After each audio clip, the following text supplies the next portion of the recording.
Life has a funny way of throwing curveballs when you least expect it. That's how I met Marco. My name's Cora, and I was 28, working as a fitness trainer at a local gym, living a life as structured and disciplined as my fitness routines.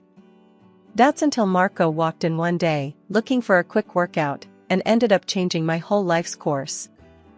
"Hey, I'm Marco," he said, flashing a smile that could light up the darkest of rooms. "Heard this is the best place to get in shape. Mind showing me the ropes?" I raised an eyebrow, sizing him up. He didn't look like the usual gym type, more like he spent his days charming his way through life. "Sure, Marco. Follow my lead, and you'll be in shape in no time. But I warn you, I don't go easy on anyone." Marco chuckled, his eyes twinkling with mischief. "Wouldn't have it any other way. Lead on, Cora." Training Marco was like trying to tame a wild stallion. He had energy for days and a stubborn streak to match. But beneath the jokes and easy banter, there was a genuine respect, a connection that neither of us could deny. The days turned into weeks, and our sessions at the gym became the highlight of my days. It wasn't just about the workouts anymore, it was the laughter, the stories, the shared moments in between the sweat and hard work. One evening, as we were wrapping up, Marco turned to me, a serious look replacing his usual grin. "Cora, I've got to tell you something. I'm not just here for the workouts. I'm here for you. You've got this fire, this strength that I've never seen in anyone else. And I'm crazy about you." I was taken aback. This was Marco, the guy who joked about everything, now standing in front of me, bare and honest. "Marco, I don't know what to say. You're not what I expected. But I can't deny it, there's something between us. Something real." That was the start of our whirlwind romance. It was intense, passionate, like a storm that sweeps everything in its path. And before I knew it, I was saying I do to the man who had walked into my gym and turned my world upside down. But the fairy tale didn't last long. After the wedding, Marco dropped a bombshell that would set the stage for the battles to come. "Cora, we need to move into my mother's house. I've got strong family ties, and it's important for me to be there for them." I felt my stomach drop. Maria, his mother, was a force to be reckoned with, her sharp tongue and critical eye a stark contrast to Marco's warmth. And then there was Sophia, his sister, a mirror image of her mother's arrogance and disdain. "Marco, are you sure about this? Your mother and Sophia, our relationship is strained, to put it mildly. Is this really the best idea?" I asked, trying to keep the worry out of my voice. Marco took my hands in his gaze earnest. "Cora, I know it's not ideal. But family is everything to me. We'll make it work, I promise. You, me, and our little family against the world." Moving into Marco's family home felt like stepping onto a battlefield every day. Maria's house was a fortress, her rules, her way, or the highway. And Sophia, she was like her shadow, echoing her mother's every frown and snide remark. "Morning, Cora," Maria would say, her voice dripping with something that was anything but warmth. "Don't forget the dishes need doing, and the living room needs a good dusting. We run a tight ship here." I'd nod, biting back the retort that threatened to spill. "Of course, Maria. I wouldn't want the house anything less than perfect." Sophia would smirk from her perch at the kitchen table, her eyes scanning me like I was some bug under a microscope. "Yeah, Cora. And try to keep up, will ya? We don't need any dead weight around here." The days were long, the work unending. It was like living in a loop, each day a repeat of the last. Cleaning, cooking, trying to find my footing in a house that felt more like a minefield. Marco was there, but not really. His restaurant was his world, and I was just a ghost in his family home. But then, life decided to throw me a curveball. I was pregnant. The news should have been a beacon of joy, but in Maria's house, it was just another ripple in already troubled waters. "Pregnant, huh?" Maria's voice was flat, her eyes hard. "Well, don't expect any special treatment. This house doesn't run itself, you know. I held my ground, my hand instinctively resting on my belly. I don't expect special treatment, Maria. But I do expect some understanding. I'm carrying a child, your grandchild. That shut her up, if only for a moment. But it didn't last. The chores piled up, the glares grew sharper, and the house felt smaller with each passing day.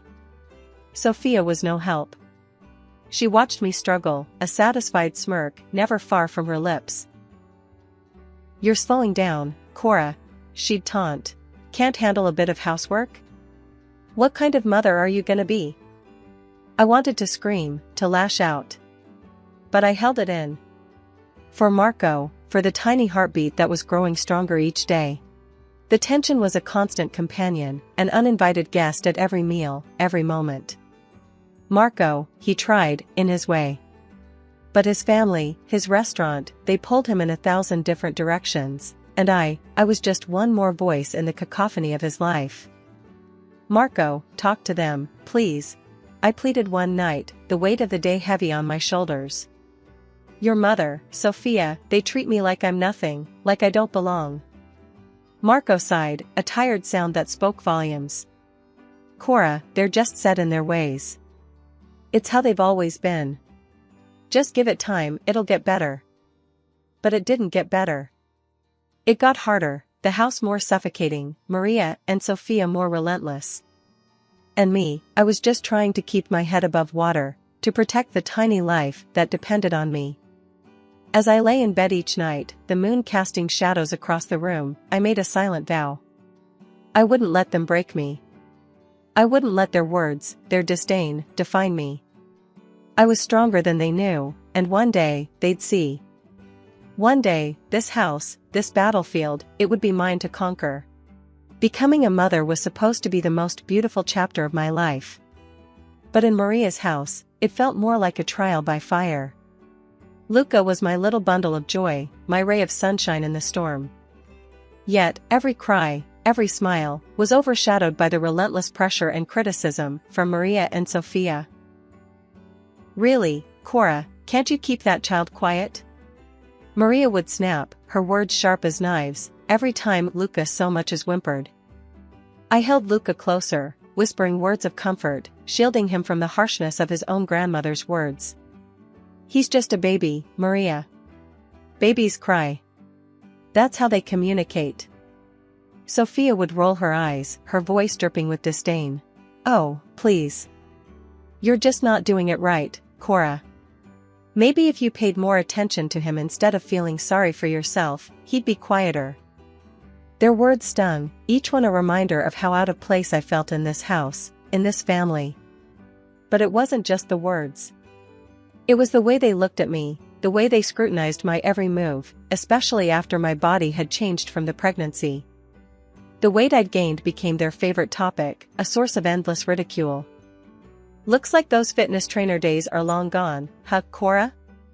Maria would chuckle, eyeing my figure with a smirk. "Better lay off the sweets if you want to fit into your old clothes again." I clenched my fists, forcing a smile to hide the hurt. "I'm proud of my body, Maria. It brought Luca into this world. The weight? It's temporary. But the love I have for my son, that's forever." But my words, my defiance, it didn't matter to them. I was the outsider, the intruder in their perfect little world. And no matter how hard I tried, it never seemed to be enough. Enough was enough. The constant belittling from Maria and Sophia wasn't just chipping away at my spirit, it was igniting a fire within me. A fire to reclaim my life, my body, and my self-respect. I decided to take my journey into my own hands, right there in the four walls of that suffocating house. I started simple, turning a corner of my room into my personal gym. It wasn't much, just a mat, some weights, and a determination as strong as steel. "This is it, Luca," I whispered to my little boy, cradling him in one arm while setting up my phone to record. "Mommy's turning it all around, starting now." The first few days were tough, the exercises leaving me breathless, my muscles screaming. But each drop of sweat, each aching limb, felt like a triumph. "Think you can just bounce back, Cora?" Maria sneered one day, watching me pant through my routine. It's not that easy, you know. Takes more than a few stretches to fix what's broken. I wiped my brow, fixing her with a steely gaze. Watch me, Maria. I'm not just fixing what's broken. I'm building something stronger. And I don't need your approval or your snide comments. That's when I decided to go public with my journey. I started a YouTube channel and an Instagram page, sharing every struggle, every victory. It was raw, it was real, and to my surprise, it resonated with so many out there. Mom, look at this. I'd say to Luca, showing him the screen filled with comments and likes. We're not alone. There are so many rooting for us.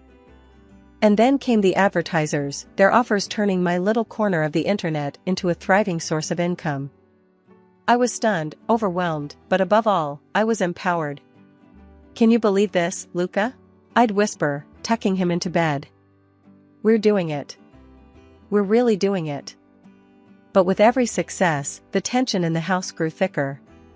Maria and Sophia couldn't stand it, the way I'd turned their ridicule into my armor, their disdain into my driving force. What's this now, Cora? Playing the star while the rest of us do the real work? Sophia spat one day, her eyes venomous.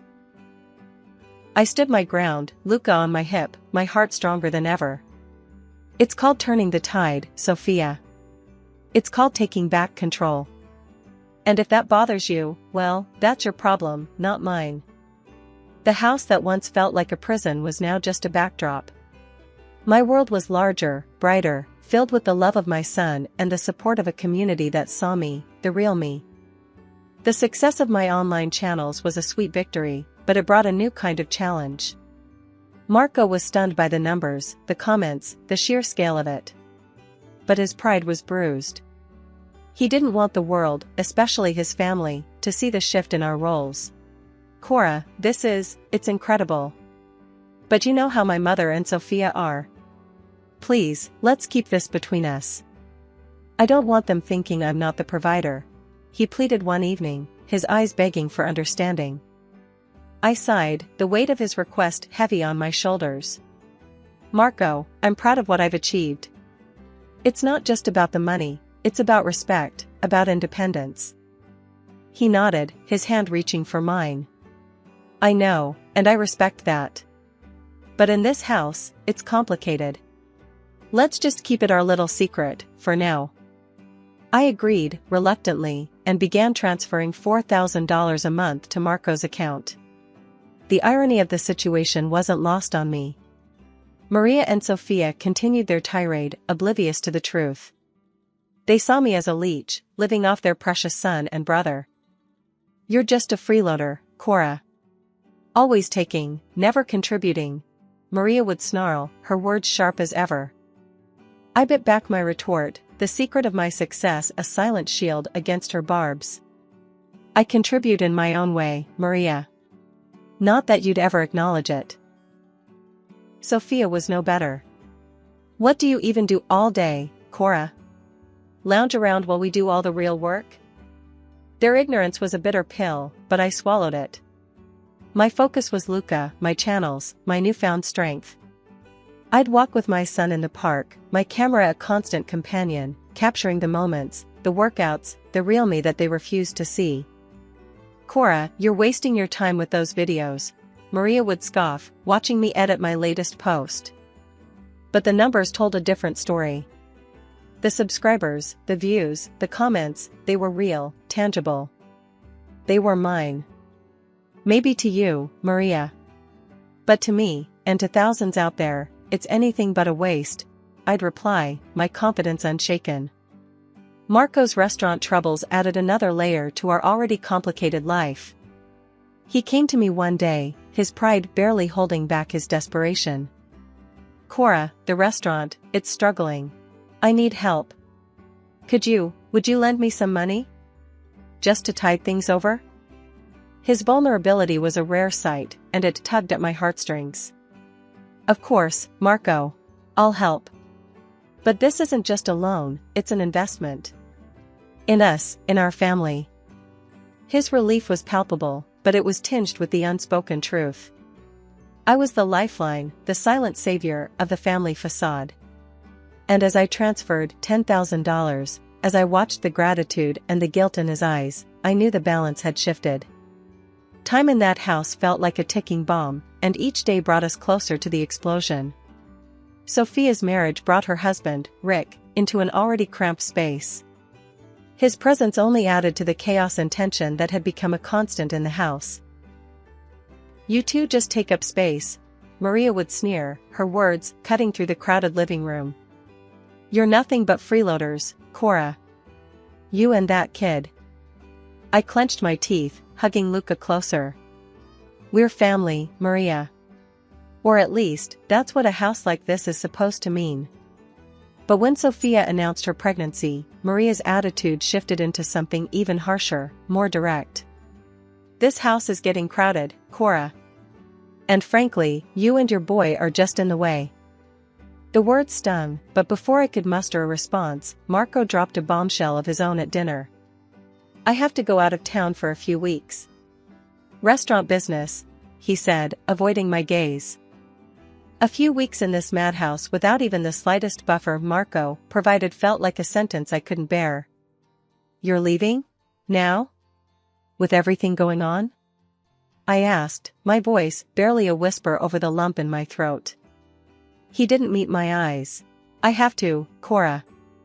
It's important." And just like that, he was gone. The door shut behind him, and the weight of his absence settled over the house like a thick fog. I tried to maintain a semblance of normalcy for Luca. We went for our walks, did our workouts in the park, anything to escape the suffocating atmosphere of the house. But when we returned from kindergarten one day, the sight that greeted us froze me in my tracks.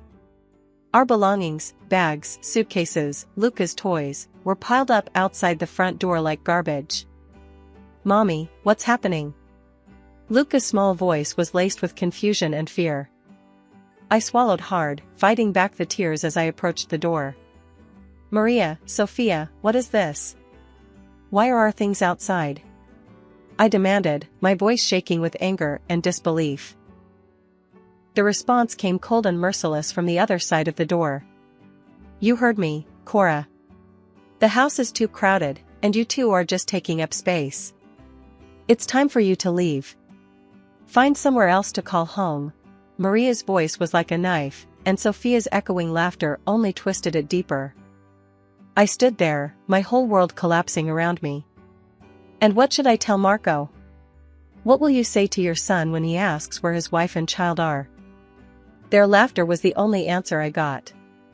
It was clear, in their eyes, we were expendable, an inconvenience easily discarded. With a heavy heart and a mind swirling with shock and betrayal, I gathered our belongings. Holding Luca's hand tightly, I stepped away from the house that was never a home.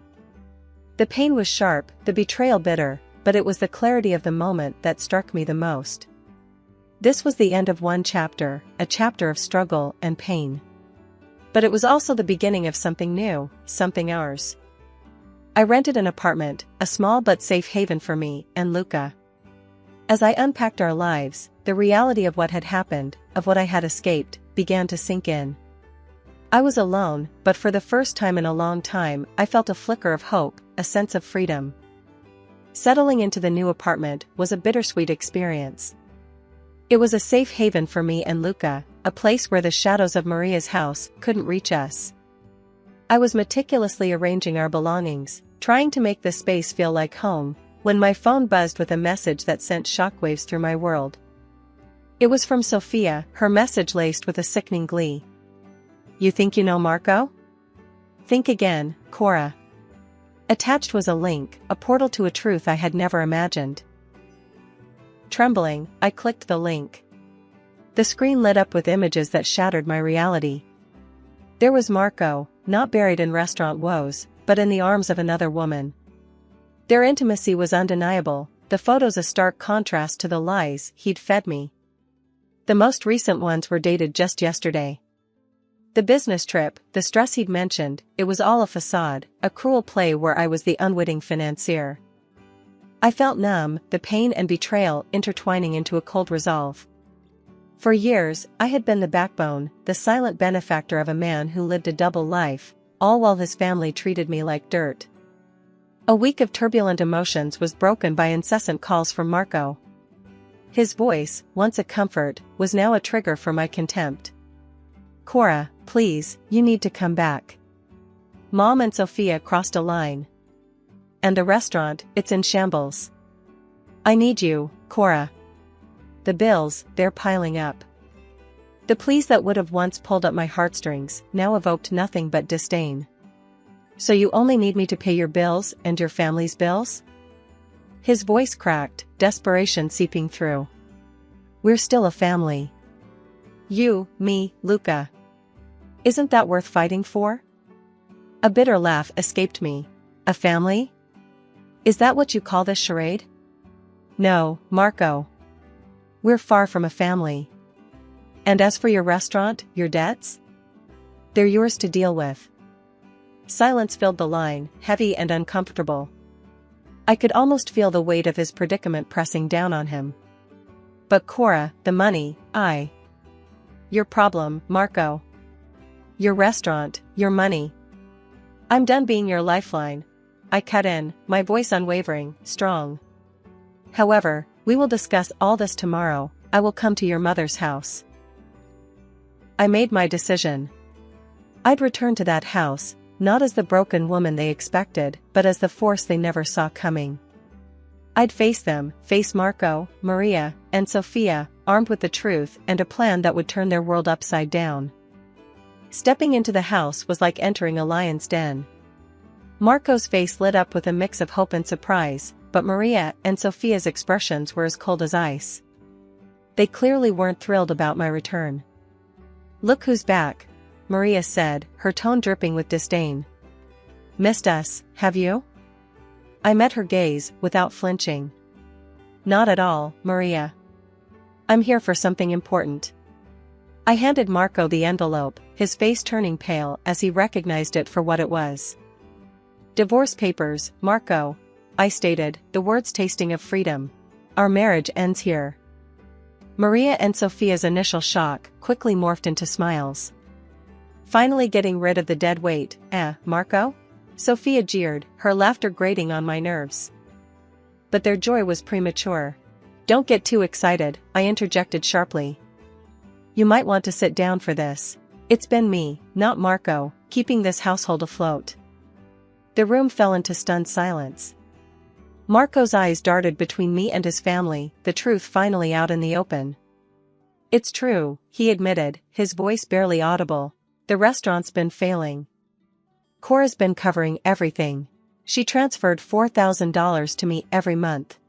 Maria and Sophia turned on him, their faces twisted with anger and disbelief. "You lied to us? You let her pay our bills?" Maria's voice was shrill. "What should we do now, without her money?"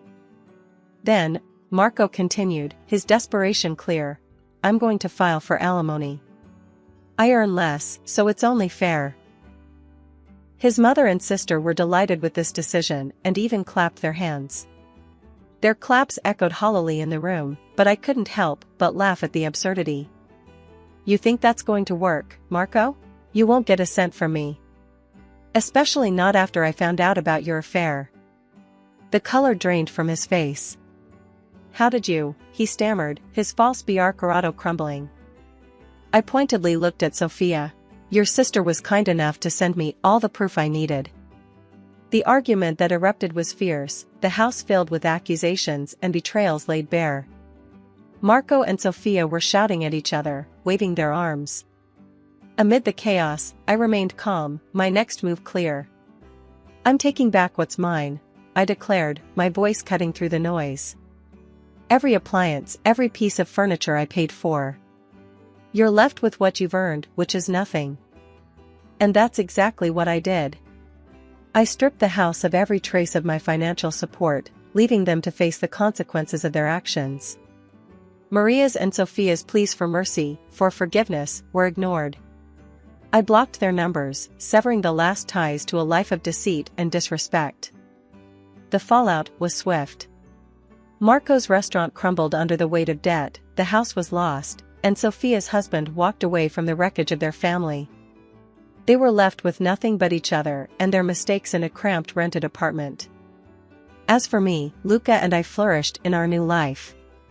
Our days were filled with love, laughter, and the peace we'd fought so hard to find. The past was behind us, a distant memory overshadowed by the bright future we were building together.